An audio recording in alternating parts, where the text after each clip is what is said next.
Semester 3. Semester 3 sama dengan yang lain ya, yang di kelas ini ya. Ya.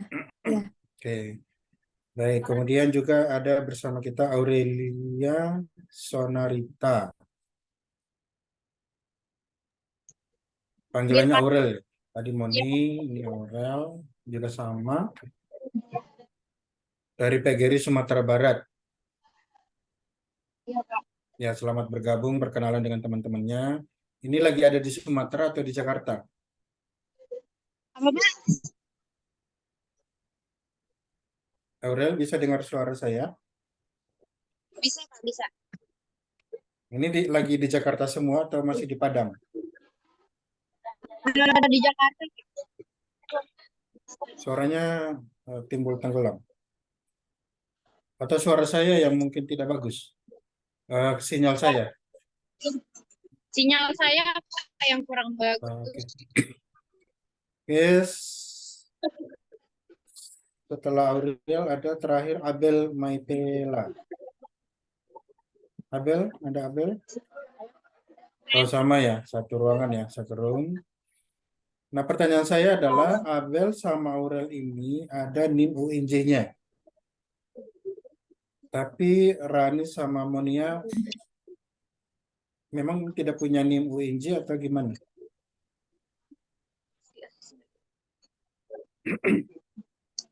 Belum, Pak. Monia tidak punya NIM UNJ karena Abel sama Aurel punya NIM UNJ. Belum, Pak. Oh, belum keluar. Baik, ini lagi nge-zoom di kelas ya, Moni sama Aurel ya.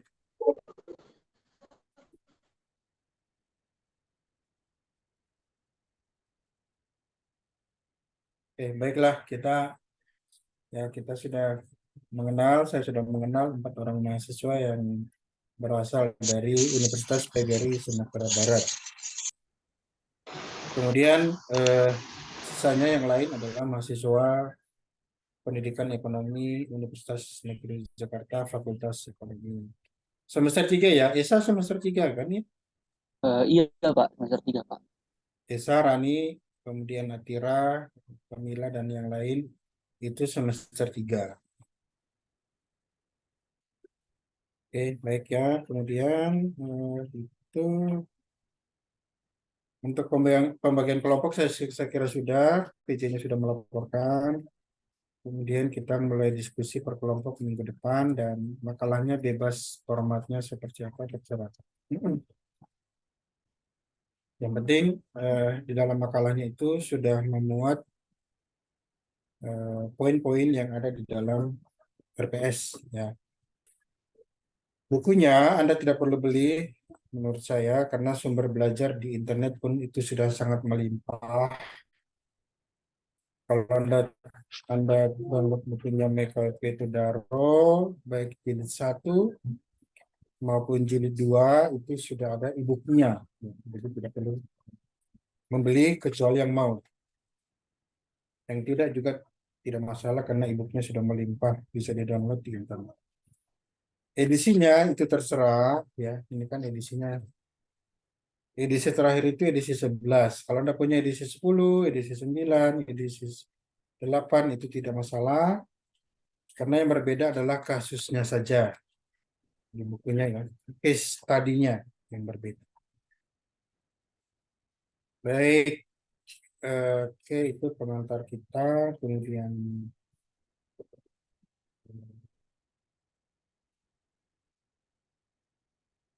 saya coba share screen ya untuk materi pertama. Itu bisa kita lihat sama-sama.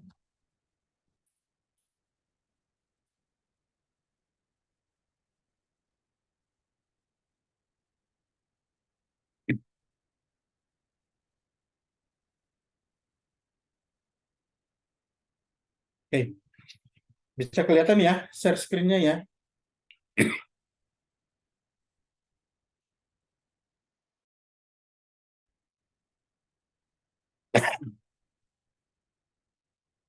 Oke, baik. Pertanyaan saya ya sebelum kita lanjut. Apakah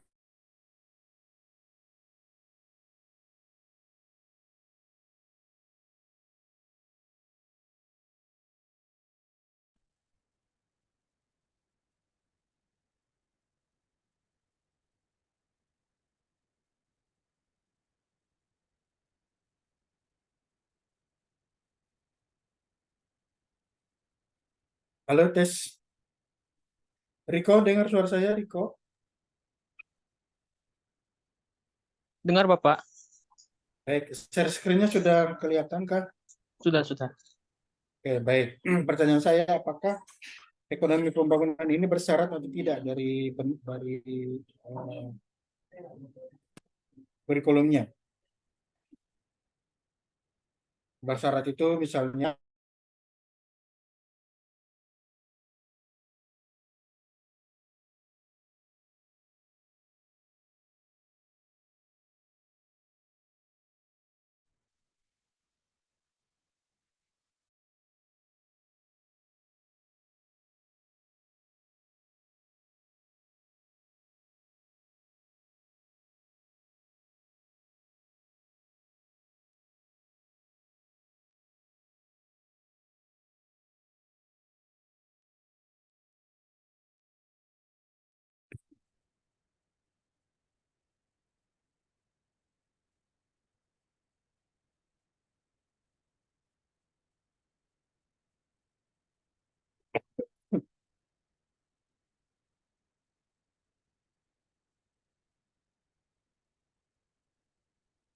tidak bersyarat ya. Saya keluar masuk, kenapa ini? Sinyalnya berkali. Ini tidak bersyarat ya. Tidak mempersyaratkan harus lulus mata kuliah pengantar mikro ataupun pengantar makro.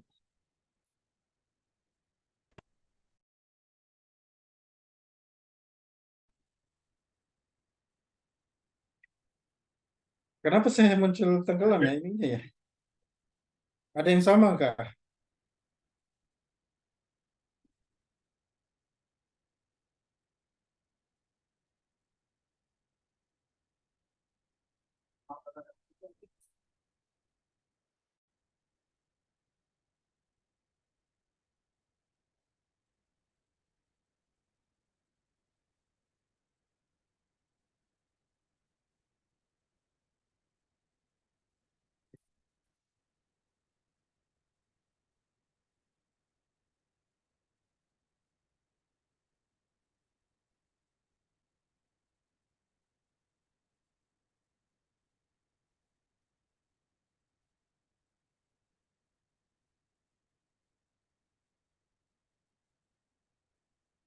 Kedok.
Oke, kenapa ya?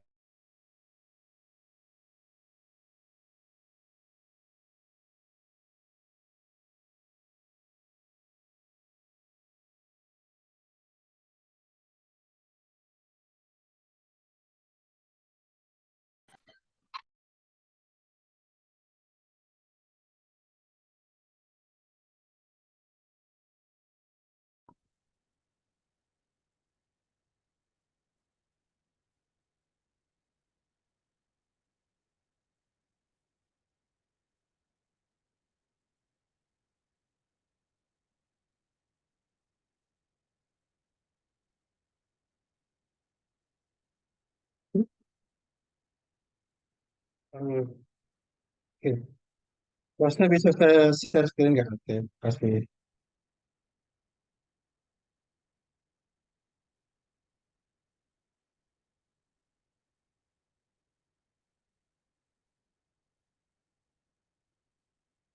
Oke, sudah kelihatan ya. Ini internetnya mungkin di kampus atau komputer saya yang tidak. kompatibel dengan WiFi ini. Baik, kita lanjut ya. Kalau Anda baca bukunya Michael Petodaro maupun Jingan ataupun yang lain, maka yang Anda baca di dalam bukunya itu adalah tidak lepas dari yang pertama ketimpangan, kemudian kemiskinan, kemudian kontroversi eh, fundamental baik dari pasar, dunia usaha dan seterusnya, kemudian inequality dan seterusnya, ya. Atau secara umumnya itu tidak lepas dari permasalahan-permasalahan yang muncul di negara berkembang, gitu ya. Kalau Anda baca buku Ekonomi Pembangunan. Dan kajian ekonomi pembangunan itu umumnya hanya ada di negara berkembang atau low developing countries, ya. Itu kasus-kasus yang dimunculkan di buku ini cara muncul di negara maju, tapi umumnya ada di negara berkembang, ya. Namun yang menjadi pertanyaan adalah khususnya bagi kita, kenapa justru yang mengangkat kasus di dalam buku ini justru adalah para ekonom ataupun para tokoh yang ada di negara maju, ya. Michael Petrodaro, kemudian Jingan dan seterusnya itu adalah tokoh-tokoh yang ada di negara maju. Berarti kasusnya di negara berkembang. Baik, kita coba lihat kasus Indonesia. Kalau Anda coba masuk di Google, ya, Anda masuk di Google, kemudian Anda ketik saja sumber daya yang dimiliki oleh Indonesia, dan gitu ya. Sumber daya yang dimiliki oleh Indonesia. Nah, tentu bisa kita lihat sumber daya yang bisa kita lihat yang ada di dalam perut bumi itu kan bisa dalam bentuk eh, batu bara, kemudian emas, nikel, dan seterusnya. Itu di dalam perut bumi. Kemudian yang di atas perut bumi, saya kira banyak ya, buah-buahan, kemudian tumbuh-tumbuhan, dan seterusnya. Yang ada di perikanan, ya, ada laut, ada macam-macam di situ.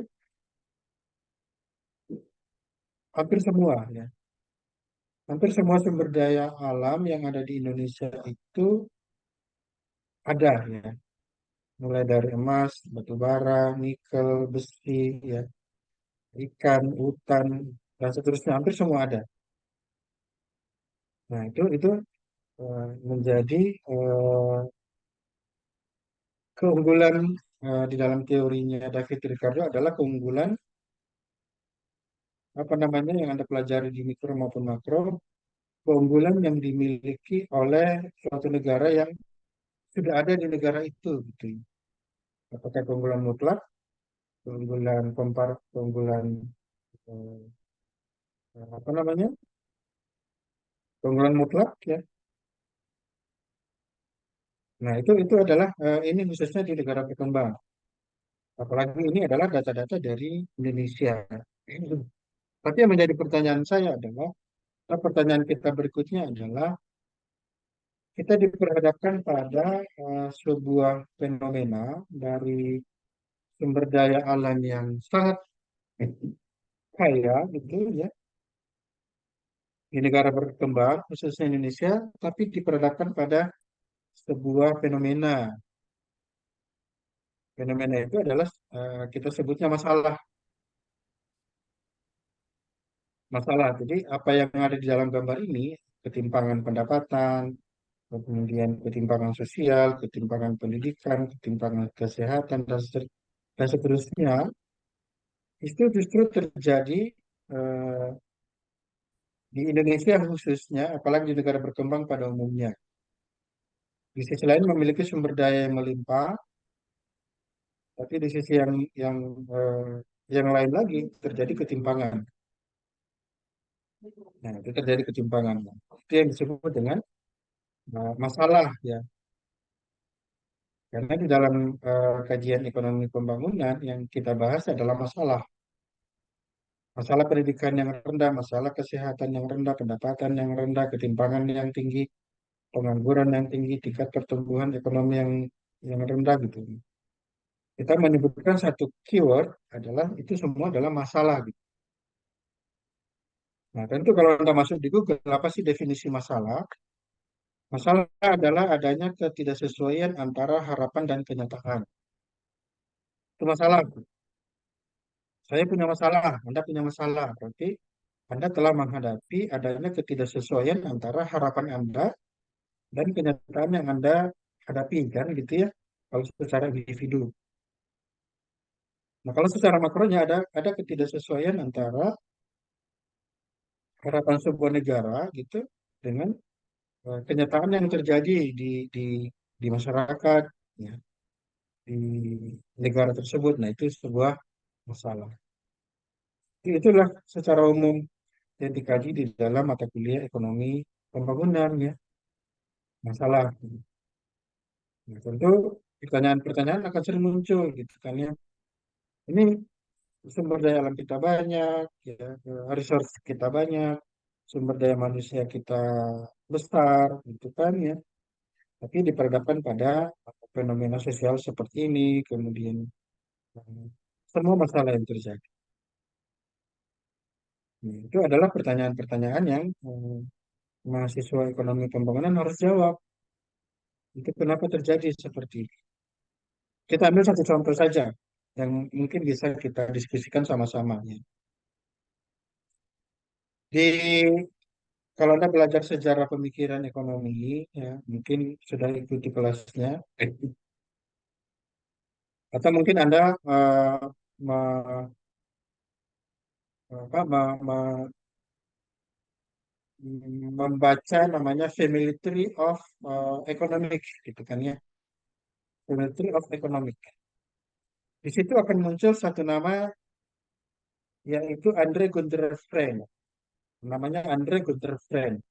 Kalau Anda masuk di Google, ada tokoh namanya Andre Gunther Friend. Nah, tokoh ini adalah sebuah atau seorang yang mengkaji tentang teori namanya dependence. Teori dependent. Teori dependent ini adalah inti teorinya mencakup tentang ketergantungan. Jadi, eh, contoh misalnya bagaimana dalam teori itu negara berkembang tergantung pada negara maju, gitu ya. Jadi dikondisikan dari zaman dulu itu dikondisikan bagaimana negara berkembang itu selalu tergantung ke negara maju. Nah, itu teorinya Andre Friend. Karena ini terus diberlakukan di negara berkembang, maka negara berkembang akan sangat susah untuk bisa menjadi negara maju, kecuali Singapura, Malaysia, Australia, Selandia Baru, ya. Karena mereka termasuk ke dalam negara-negara persemakmuran. Kalau Indonesia tidak kan ya, atau negara berkembang lainnya tidak gitu. Sehingga mereka ini menjadi negara yang dependen, selalu tergantung pada negara maju. Dan itu selalu dikondisikan. Ya, ya semoga saja mungkin kalau Anda baca buku ataupun baca roadmap perencanaan jangka panjang Indonesia tahun 2024, Indonesia menjadi negara yang sudah maju dengan tingkat pendapatan yang sudah high level income, gitu kan ya, dengan tingkat pendapatan yang tinggi. Ini saya kira itu menjadi pertanyaan-pertanyaan yang akan kita diskusikan di kelompok-kelompok berikutnya. Baik, kita lewat di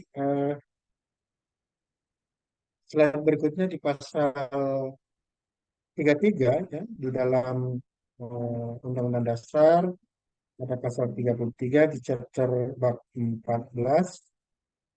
Di situ ada perekonomian nasional dan kesejahteraan sosial. Ya. Nah, pasal 33 ini tentu menjadi kajian kita bersama. Kita bandingkan dengan dua gambar yang tadi ya. Gambar pertama, gambar kedua. dengan pasal 33 ini. Ya.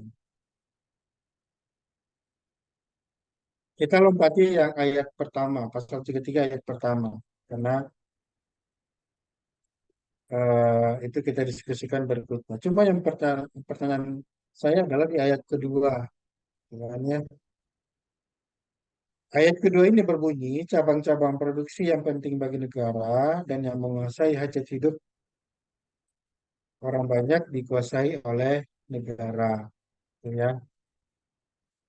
Kemudian ayat 3 kita lihat, bumi, air, dan kekayaan alam yang terkandung di dalamnya dikuasai oleh negara dan dipergunakan sebesar-besarnya kemakmuran rakyat. Ya. Nah, apakah ayat 2 dan 3 ini sudah sejalan dengan dua gambar yang kita lihat sama-sama tadi? Itu di dalam kajian mata kuliah ekonomi pembangunan itu kita diskusikan sama-sama nantinya.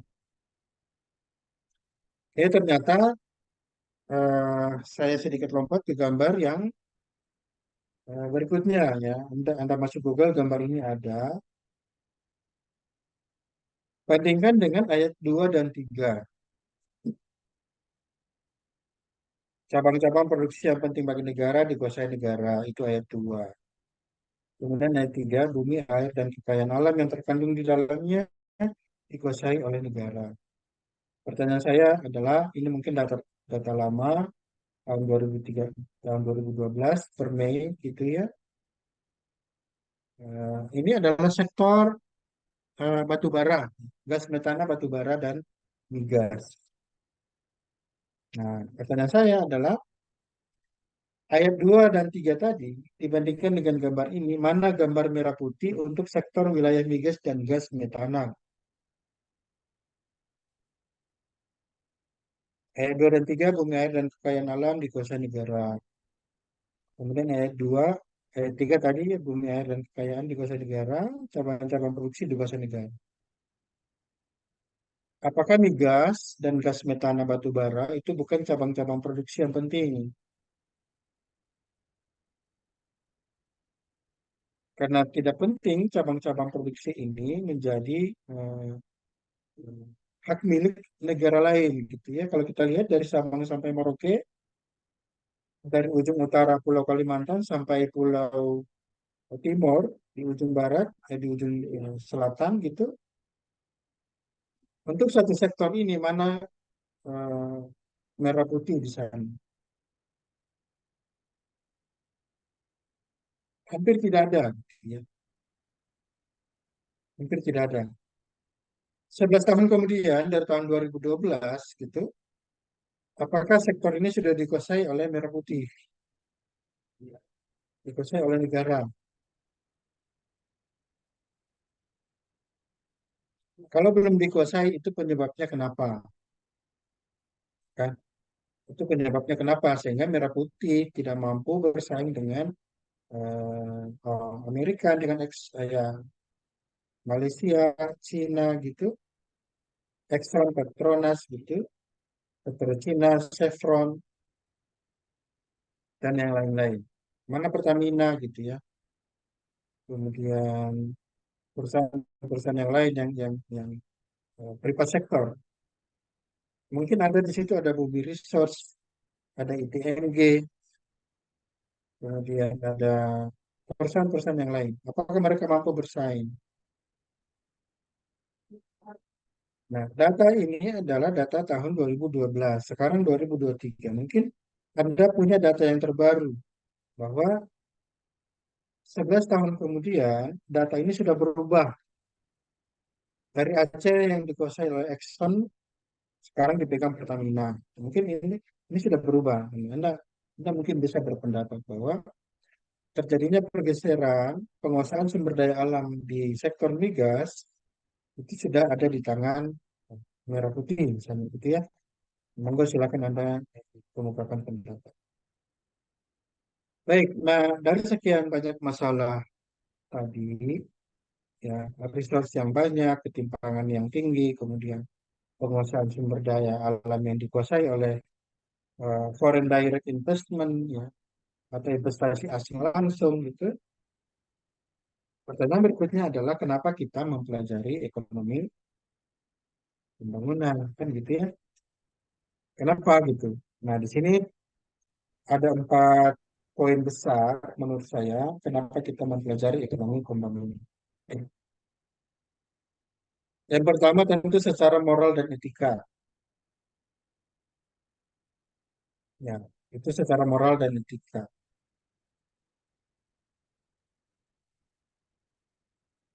Di mana moral dan etikanya tentu kita harus menjawab bahwa kemiskinan itu adalah sebuah ketidakadilan.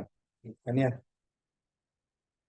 Karena kemiskinan menjadi kajian penting, kajian umum, kajian yang sangat krusial di dalam ekonomi pembangunan. Selalu itu yang dikejar, selalu itu yang didiskusikan, bukannya kemiskinan. Nah, kalau nanti eh, yang memiliki materi ini, ya, itu kalau mencari indikator-indikator kemiskinan, baik BPS, baik Bank Dunia maupun BI, tentang indikator-indikator kemiskinan, gitu ya. Karena saya kira sudah bergeser tentang indikator kemiskinan, ya. Itu yang akan cari untuk kemudian kita diskusikan. Oke, di Indonesia, apalagi negara berkembang, kita kaji Indonesia, kemiskinan itu masih berada di level 10% kurang lebih jumlah penduduk yang masih eh, ada di garis kemiskinan. Nah, itu menjadi diskusi kita. Lalu yang berikutnya, inequality adalah sebuah ketidakadilan. Inequality adalah ketidakadilan, itu unfair. Pertanyaan saya, mungkin ada yang bisa jawab ya. Itu siapa yang bisa jawab? Jumlah uang yang beredar di Indonesia itu, itu beredar di mana yang paling besar?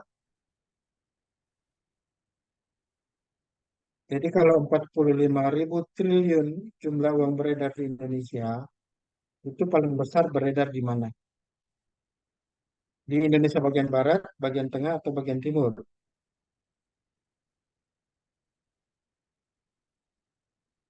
Jadi kalau Bank Indonesia memproduksi uang dalam 1 tahun itu sebesar 45.000 triliun, itu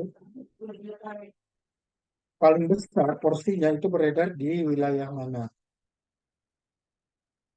Ternyata kalau Anda cari di data, kalau kita tarik garis dari Bali, Jawa Timur, Madura, Jawa Tengah, Jogja, Jawa Barat sampai Aceh itu 80% itu beredar di wilayah sana. 20%-nya itu beredar ke sana, ke Sulawesi, ke Ambon, NTT, sampai Irian Jaya. 20% sisanya beredar di sana. Pertanyaannya adalah apakah terjadi inequality? Nah, itu kita kaji diskusinya di dalam diskusi-diskusi berikutnya. Kalau Anda mengatakan bahwa itu adalah inequality, ketidakseimbangan, ketidakadilan, ya, di mana letaknya ketidakadilan itu? Nah, tentu kita harus punya dasar kenapa tidak equality, gitu. Justru yang terjadi adalah inequality. 80% beredar di bagian tengah sampai barat. Nah, terjadi ketidakseimbangan peredaran jumlah uang beredar, terjadi ketidakseimbangan pembangunan dan seterusnya. Apakah itu sudah sesuai atau tidak sesuai? Nah, itu kita kaji sama-sama. Terus yang berikutnya adalah development is human right. Bahwa pembangunan adalah hak asasi. Nah, di Indonesia khususnya, di negara berkembang khususnya, apakah itu sudah terjadi pembangunan hak-hak hak-hak dasar yang dimiliki oleh manusia, oleh daerah itu sudah terjadi belum pembangunannya, gitu. Ya, itu kita kaji bersama-sama. Ya, kemudian yang berikutnya adalah welfare, ya, kesejahteraan. Itu juga kita kaji di dalam eh, ekonomi pembangunan. Apa yang kita kaji di sana? Ketimpangan, ya, kemudian apa, kalau di tahun 98 namanya desentralisasi, gitu ya. Kemudian global interaksi, perdagangan, investasi, dan seterusnya. Itu kita kaji di sana. Lalu yang ketiga, free part interest. Nah, itu kita kaji di dalam ekonomi pembangunan. Khususnya job prospek, bidang pekerjaan, lapangan pekerjaan, ketersediaan antara lapangan pekerjaan dengan sumber daya tenaga kerja yang tersedia dan seterusnya. Apakah itu sudah sesuai atau tidak gitu ya? Itu kita kaji di dalam job prospek.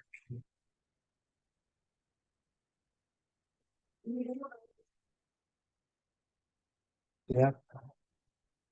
Lalu perspektif on economic, common knowledge dan seterusnya itu dikaji dalam privat interest. Dan yang keempat adalah intellectual curiosity. Nah ini tentu pertanyaan yang sangat mendasar buat kita gitu ya. Pertanyaannya adalah apa yang menyebabkan inequality dan kemiskinan dan apa yang dapat kita lakukan. Kalau saya tanya misalnya atau Anda ditanya misalnya, Anda sebagai mahasiswa semester 3 melihat eh, ketimpangan yang kita sebutkan tadi dari pendapatan, kemiskinan, kesehatan, pendidikan, dan seterusnya, terjadi inequality dan kemiskinan, maka apa yang dapat kita lakukan? Atau apa yang sudah kita lakukan dengan melihat eh, inequality tadi kan, gitu ya?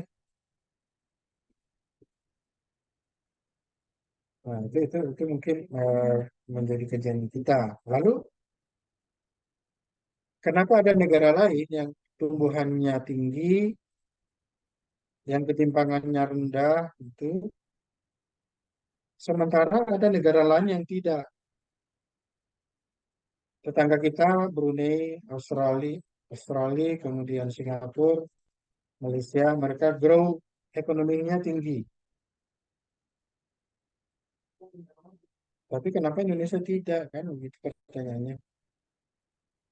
Nah, itu yang kita diskusikan sama-sama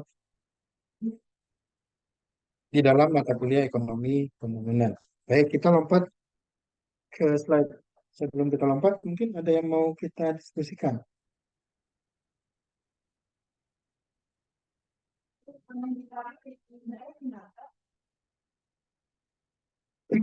Nah, ini adalah materi umum yang kita diskusikan di dalam mata kuliah ekonomi pembangunan. Baik, ini ada gambar. Pertanyaan dasarnya adalah kita ambil satu indikator ya dari sekian banyak ketimpangan tadi, kemiskinan, pendapatan, kesehatan, pendidikan, eh, pertumbuhan ekonomi daerah, ya, pembangunan daerah, jumlah produksi barang dan jasa di daerah, kemudian jumlah uang beredar antar negara, antar daerah dan seterusnya. Kita bertanya satu indikator saja, kenapa eh, khususnya di negara-negara berkembang itu umumnya poor. Dari zaman klasik sampai sekarang ya, why they are still so poor, kenapa mereka masih poor gitu, masih uh, ada di level kemiskinan dan under poor gitu kan ya, di bawah garis kemiskinan. Nah, dalam bukunya Michael Petodaro, Pembangunan Ekonomi itu disimpulkan ada empat, ya, ada empat bagian besar. Yang pertama adalah secara kolonial, kemudian barrier, constraint, dan radikal. Ya, ya, secara kolonial kita ambil contoh misalnya Kalimat iklim. Iklim apa? Apakah iklim cuaca, apa iklim usaha, apa iklim investasi, atau iklim apa gitu ya. Nah, itu secara kolonial dalam bukunya Michael Petodaro itu disebutnya satu alasan kenapa mereka masih miskin karena klimat, karena iklim. Contoh misalnya iklim, kalau saya tanya misalnya gini, iklim itu bisa iklim belajar, iklim kampus, iklim sekolah dan seterusnya, atau iklim kehidupan Anda sehari-hari sebagai mahasiswa. Pertanyaan saya,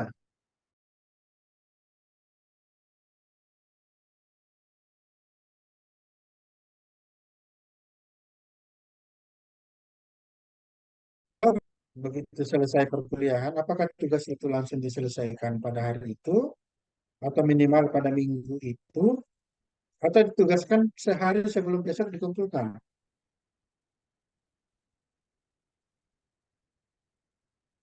Nah, itu kan bisa kita diskusikan sama-sama ya. Itu iklimnya seperti apa? Baik, yang berikutnya di dalam buku itu disebutkan bahwa indikator atau indikator di kolonial adalah overpopulasi, jumlah populasi yang sudah over ya. Ya, mungkin terkecuali Cina dan India dan Amerika Serikat karena kita sekarang ada di urutan keempat yang populasi terbanyak setelah Cina, India dan Amerika. Kita keempat. Nah, itu kajian kita karena terlalu banyak jumlah penduduk yang mengakibatkan eh, tekanan biaya menjadi lebih tinggi barangkali ini ya. Terus yang berikutnya adalah lack of motivation. Yang pertanyaan kembali saya tadi adalah eh, rendahnya motivasi. Gitu. Khususnya penduduk di negara berkembang. Ya rendahnya motivasi. Eh, Motivasi apa saja? Motivasi berprestasi, motivasi meningkatkan tingkat pendidikan, motivasi untuk tetap buka dan seterusnya. Lack of motivation. Nah, yang menggembirakan memang ya kalau kita kaji, kalau Anda baca indikator Human Development Index gitu ya. Human Development Index itu kan ada tiga dulu. Yang pertama adalah kesehatan, pendidikan, dan pendapatan. Human Development Index di negara berkembang umumnya rendah. Kesehatan rendah, pendidikan rendah, dan rata-rata pendapatan juga rendah. Nah, di dalam Development Index yang terbaru itu dimasukkan ada indikator namanya happiness gitu ya. Happiness. Nah, indikator inilah kalau kita lihat penelitian orang-orang negara maju, khususnya sampelnya di negara berkembang, apalagi Indonesia, maka kita berada pada level tinggi, level tertinggi gitu ya, yang happiness-nya tinggi gitu. Indonesia kalau Anda masuk Google masuk ke dalam negara yang tingkat happiness-nya tinggi karena penduduk negara Indonesia khususnya adalah termasuk salah satu negara yang tingkat ramah tamahnya sangat tinggi. Jadi negara yang tingkat ramah tamahnya sangat tinggi itu sudah menggambarkan tingkat happiness-nya tinggi gitu. Nah, ini menjadi kajian bersama kita karena eh, pertanyaan saya adalah mana yang Anda pilih, lack of motivation rendah, ya, saving rendah, income rendah, tapi happiness-nya tinggi. Ya, Indonesia itu happiness-nya tinggi, ramah tamahnya tinggi, tapi ya eh, indikator-indikator yang lain rendah. Gitu. Tentu ini kajian kita bersama ya. Oke, kita lewatkan barrier.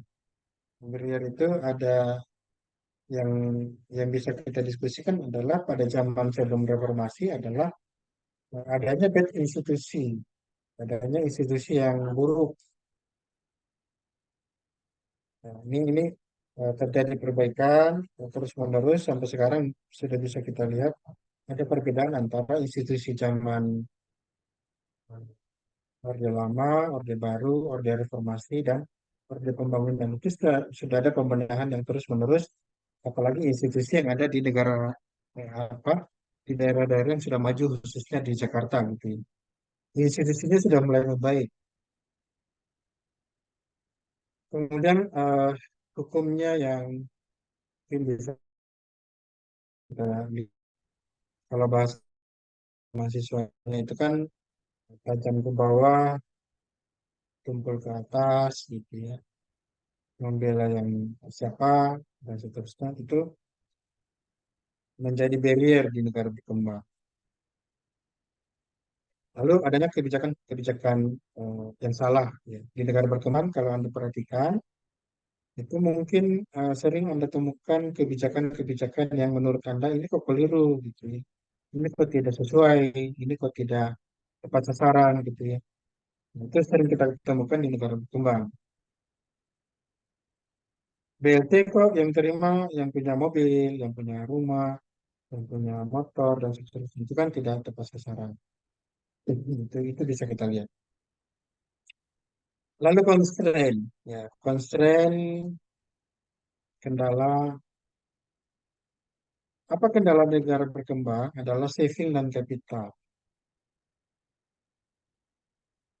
Anda baca bukunya Keynes ya, kalau Anda baca masuk ke Google, lalu atau Anda masuk ke websitenya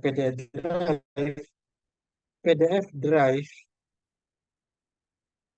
lalu Anda masuk download bukunya Keynes, lalu Anda bedah bukunya Keynes, itu akan Anda temukan sebuah formula namanya Y sama dengan C plus S. Pendapatan sama dengan konsumsi plus saving.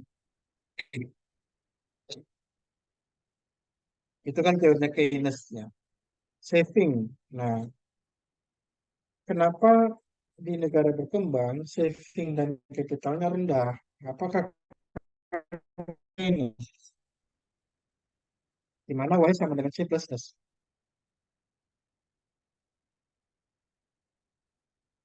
Oke, kita sedikit bedah saja ya. Nanti kita diskusi panjang lebar pada saat presentasi penonton.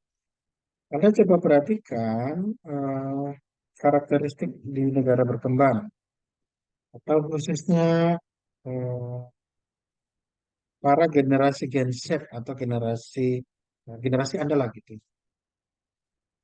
Anda perhatikan apakah teorinya Keynes ini sudah betul? Y sama dengan C plus S. Kenapa tidak dibalik Y sama dengan S plus C?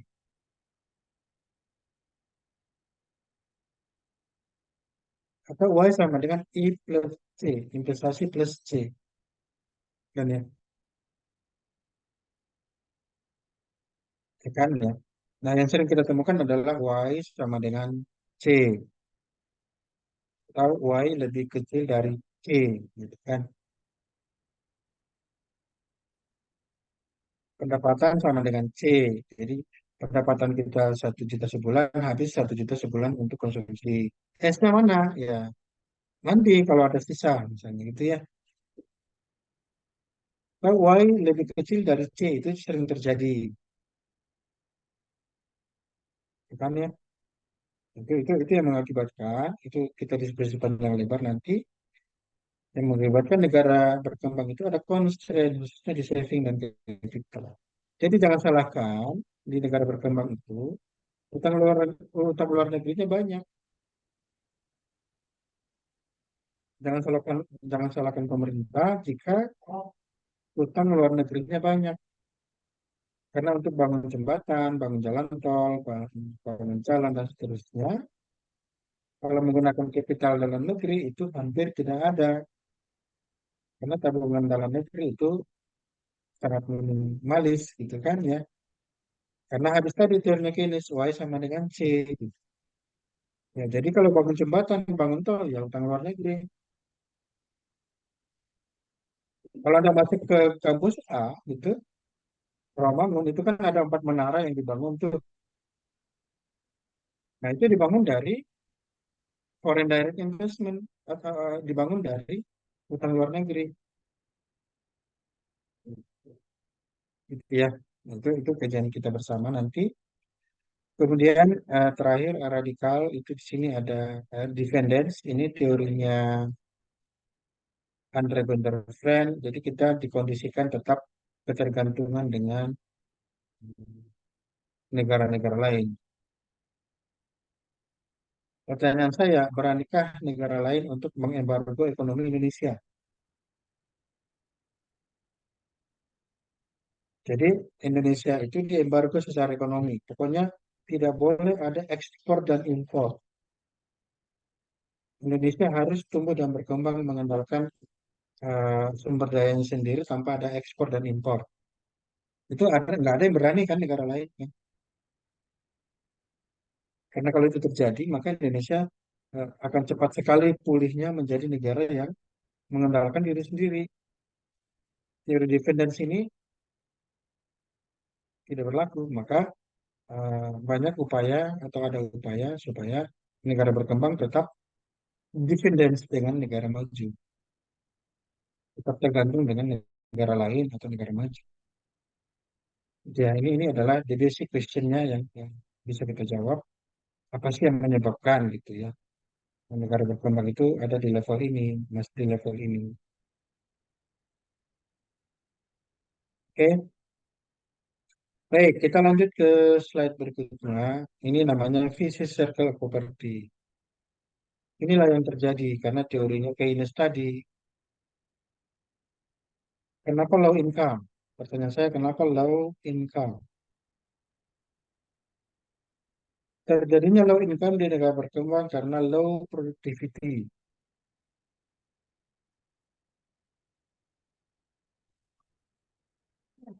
Low productivity. Contoh misalnya, kalau Anda belajar ekonomi sumber daya manusia, atau kalau Anda belajar namanya eh, keunggulan komparatif di dalam teorinya David Ricardo, di situ kan dijelaskan bahwa eh, perbandingan produktivitas tenaga kerja di negara maju dan di negara berkembang itu sangat jauh berbeda. Low productivity tenaga kerja. Contoh, untuk memproduksi 1 unit barang, kita ambil contoh apa? Kayak misalnya pulpen gitu ya. Yang seharusnya dikerjakan cukup 1 orang saja, itu dikerjakan di negara berkembang itu dikerjakan sampai 7 orang atau 4 orang gitu kan ya. Nah, di negara maju dikerjakan 1 orang, di negara berkembang dikerjakan 5 orang. Karena low productivity. Contoh, contoh yang real saja lah. Kalau Anda jalan-jalan ke kawasan industri Pulau Gadung, kawasan industri Karawang, kawasan industri di mana saja, khususnya di pabrik-pabrik, hmm, yang Anda temukan itu rata-rata umumnya adalah pekerja perempuan. Karena khususnya di negara berkembang, pekerja perempuan itu cenderung lebih tinggi produktivitasnya dibandingkan dengan laki-laki. Ya karena kita kan laki-laki ya makan siang, merokok, ngopi, banyak istirahat dan seterusnya. Mereka tidak gitu. Ya, nah, itu yang menjadi kita diskusi di kelompok-kelompok berikutnya. Kenapa terjadi low productivity? Karena rendahnya akumulasi modal. Kenapa akumulasi modal dalam negeri rendah? Nah, kenapa rendah?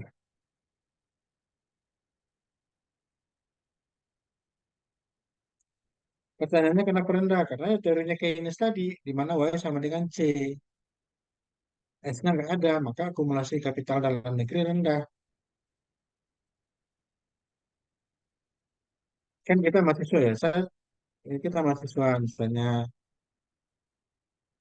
bisa melihat kenapa sih akumulasi modal dalam negeri rendah. Ya karena teorinya Keynes tadi. Kemudian kenapa ini rendah? Karena ya investor rendah yang mengakibatkan eh, little incentive to invest juga rendah, subsidi rendah dan seterusnya, small market juga rendah dan seterusnya terus berputar.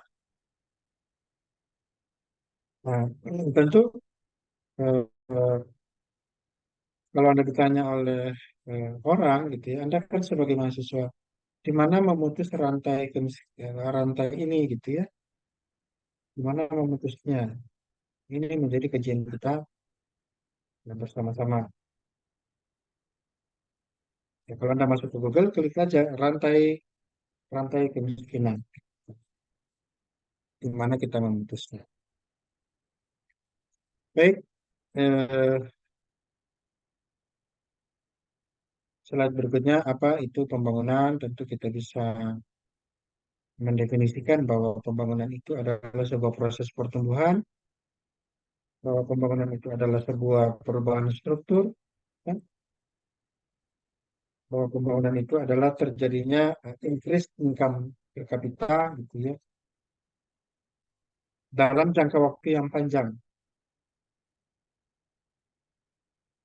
Nah, itu adalah pembangunan. Jadi kalau ditanya apa itu pembangunan, bahwa pembangunan adalah sebuah proses pertumbuhan, terjadinya perubahan struktur, meningkatkan pendapatan per kapita dalam jangka waktu yang panjang. Itu kalau kita kaji kembali, gitu ya, kita bedah satu-satu, eh, proses pertumbuhan apa? Pertumbuhan ekonomi, gitu kan ya. Apa indikator pertumbuhan ekonomi? Ya kembali pada sektor ekonomi, sektor pertanian, sektor perindustrian, sektor pendidikan, sektor kesehatan, sektor transportasi, bangunan, dan seterusnya. Apakah semua sektor ini tumbuh dengan baik? Terus, apa itu perubahan struktur? Perubahan struktur itu adalah terjadinya perubahan kontribusi sektor. Contoh misalnya, pada zaman Soekarno, Orde Lama, yang paling banyak memberikan kontribusi terhadap pertumbuhan ekonomi adalah sektor pertanian. Bukan ya? Sektor industri dan jasa adalah sektor yang kedua dan ketiga yang memberikan kontribusi terhadap pertumbuhan di zaman Orde Lama, kan gitu. Nah, kapan terjadi perubahan struktur? Itu ketika adanya pergeseran pemerintahan dari Orde Lama ke Orde Baru. Yang tadinya sektor pertanian menjadi sektor unggulan, itu digeser gitu ya. Ada change of struktur dari pertanian menjadi industri. Muncullah pabrik-pabrik gitu ya. Muncul pabrik, muncul manufaktur. Sehingga sektor industri yang memberikan kontribusi terbesar terhadap pertumbuhan. Pertanian sektor kedua, kemudian jasa sektor ketiga di dalam kontribusinya di dalam pertumbuhan ekonomi. Nah, terakhir kalau Anda perhatikan di negara-negara maju, sektor jasa menjadi sektor yang utama. Contoh Singapura, ya. Nah, kalau sudah sektor jasa memberikan kontribusi terbesar terhadap pertumbuhan ekonomi, maka negara itu cenderung menjadi negara maju. Ya, kan gitu ya. Jadi kalau sudah sektor jasa, atau Anda bandingkanlah di Indonesia. Jika sebuah provinsi yang mengandalkan sektor jasa sebagai sektor andalan, maka provinsi itu cenderung lebih maju dibandingkan dengan daerah yang mengandalkan sektor pertanian. Demikian juga kalau skalanya negara, kan gitu ya. Nah, inilah yang disebut dengan structural change. Lalu yang terakhir, capital income. Kalau Anda lihat di negara berkembang itu kan cenderung low income menuju ke middle income, gitu ya. Nah, di negara maju itu sudah high level income. Itu ada tiga indikator atau tiga keyword di dalam definisi pembangunan: growth, structural change, dan capital income. Itu yang harus Anda lihat pembangunan, itu definisi pembangunan. Dan tentu itu berbeda definisinya dengan ekonomi, pertumbuhan ekonomi gitu ya, independen ekonomi, kemudian trade and investment, dan industrialisasi. Itu definisi yang bisa kita lihat atau bisa kita bedakan. Kemudian yang lain ini Anda coba belajar melihat data saja ya. Baik, sampai di sini siapa yang ingin mengemukakan pendapat, ingin bertanya, atau apa yang ingin kita diskusikan? Permisi Pak, saya permisi Pak. Monggo Reza, silakan. Perkenalkan nama saya Reja Kurdiaman. Saya ingin bertanya Pak. Saya pernah baca ya, data tuh kalau misalnya yang berpendapatan 30.000 atau berapa gitu, yang nggak masuk akal tapi dibilang sama pemerintah itu masih layak Pak. Jadi itu nggak bisa dikatakan miskin gitu. 30.000 atau 50.000 gitu. Itu indikatornya itu dari apa ya Pak? Sedangkan itu indikatornya di bawah yang IMF gitu, di bawah-bawah yang kayak kita aja tuh bilang tuh nggak masuk akal itu. Di analisisnya berdasarkan apa ya pemerintah itu ya Pak? Ya, Makasih. oke, terima kasih Reza.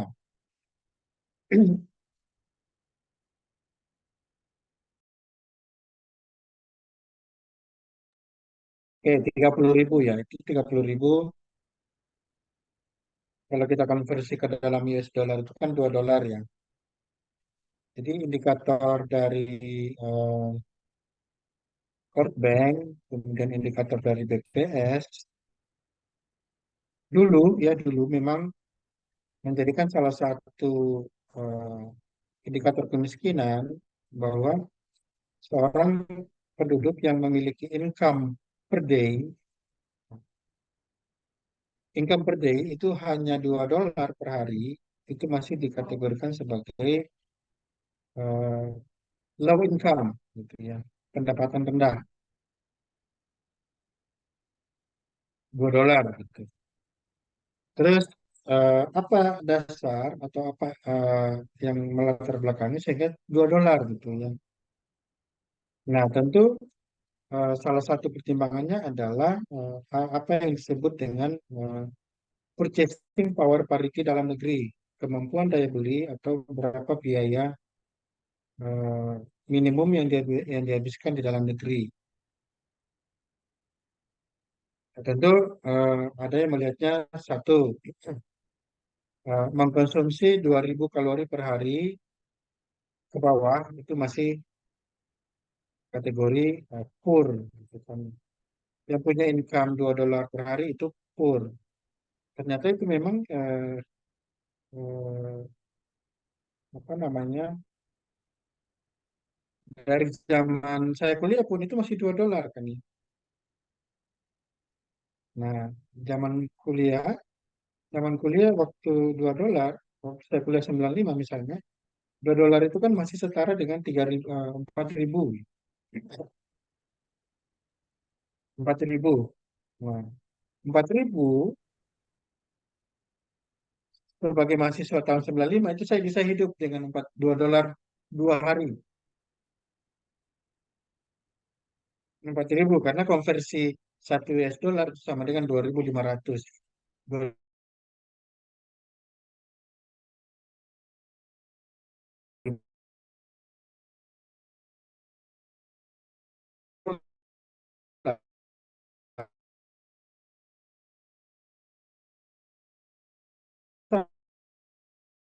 Mohon maaf Pak, suaranya patah-patah.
Ya, eh, tes.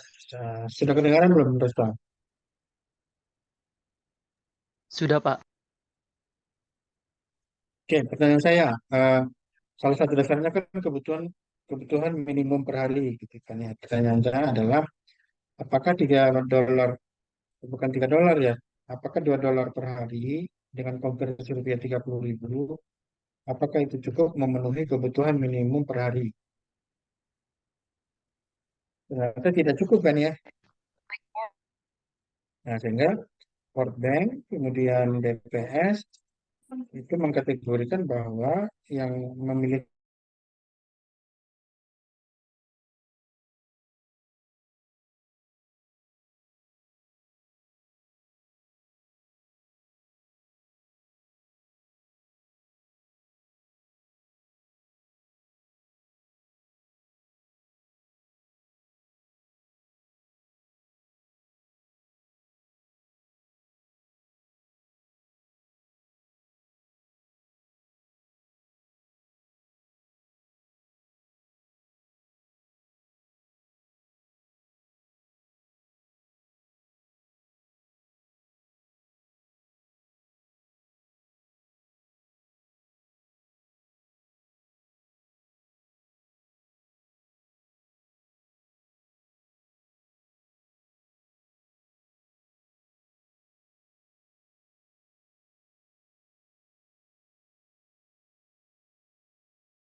oke, tes. Kayaknya sinyal saya kurang bagus ya.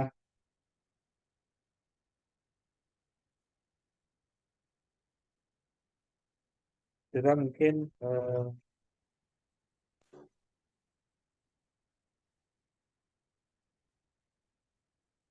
menyudahi ya kuliah kita karena pembangunan pada siang hari ini. Terima kasih untuk yang pertanyaannya Reza itu pada kebutuhan minimum, kemudian itu sudah menjadi kriteria Bank Dunia, BPS, dan seterusnya. Dan itu menjadi eh, kajian di negara berkembang karena itu terus bergeser. Kalau Anda baca berita bulan ini, itu ada muncul sebuah berita bahwa yang memiliki income berapa ratus perak per hari itu sudah bergeser dari $2. Anda coba lihat itu, karena ada perubahan kriteria ya, eh, yang bisa mengakibatkan perubahan indikator di dalam menentukan berapa minimum pendapatan per hari per orang dan berapa biaya minimum per hari per orang. Itulah salah satu yang menyebabkan upah minimum regional berbeda, ya, upah minimum provinsi berbeda karena memperhatikan biaya minimum per hari per provinsi, ya. Itu yang menjadi pertimbangan. Baik, saya kira kita lanjut lagi minggu depan dengan presentasi kelompok 1. Terima kasih kebersamaannya siang hari ini. Sampai ketemu lagi. Kalau ada pertanyaan, tanyakan minggu depan. Demikian ya, sampai ketemu lagi minggu depan. Makasih Pak. Ya. Mohon maaf sebelumnya Pak, izin konfirmasi terkait mahasiswa PMM. Ya. Sorry, Iya, ini Pak. mungkin sinyal saya. Pak Jo mau nanya atau gimana? Cuman untuk konfirmasi tentang mahasiswa PMM aja.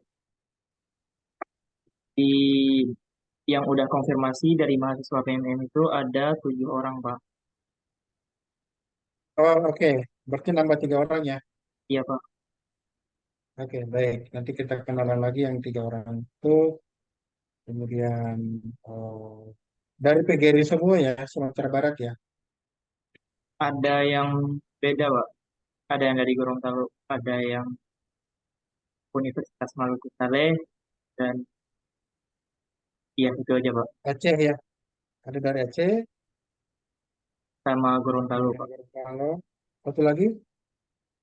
Gorontalo juga. Oh, oke. Dari UNG ya, Negeri Gorontalo. Oke, baik. Selamat bergabung. Nanti kita ketemu lagi minggu depan. Tapi Assalamualaikum warahmatullahi wabarakatuh. Waalaikumsalam warahmatullahi wabarakatuh. Terima kasih Pak. Ya.